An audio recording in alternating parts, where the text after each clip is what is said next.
Mirror of fate. I never believed in coincidences, but that changed the day I found an old diary hidden in the walls of my apartment. The discovery came after a contractor knocked through the drywall during a much-needed renovation. As dust settled, I noticed a small, leather-bound book wedged in the cavity. Curiosity piqued. I opened it and was met with a face that stopped my heart. It was me, or at least, someone who looked eerily similar. Her name was Lila, and her life, detailed within the pages, mirrored mine in unsettling ways. Yet, as I read on, it was clear her story was much darker.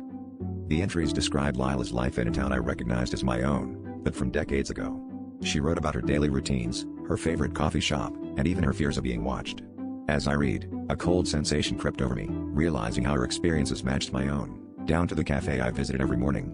But Lila's diary turned sinister when she began to describe shadowy figures she saw in the corners of her vision, figures that seemed to follow her.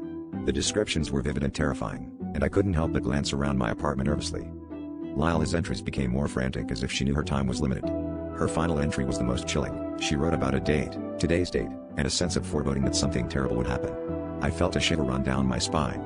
I tried to rationalize it, telling myself it was just a coincidence, a trick of fate. But as I closed the diary, a sudden knock echoed through the room. It was a sound I had heard before, always when I was alone, always when I felt those eyes on me. I cautiously approached my front door, heart pounding in my chest. Slowly, I opened it, expecting to see nothing but the empty hallway. Instead, I was met with my own reflection. A woman who looked exactly like me stood there, her eyes wide with a terror that mirrored my own. She whispered, "They're here," before disappearing into the shadows, leaving me standing in the doorway, clutching the diary, and realizing the terrifying truth. Lila's story hadn't ended, it was just beginning with me.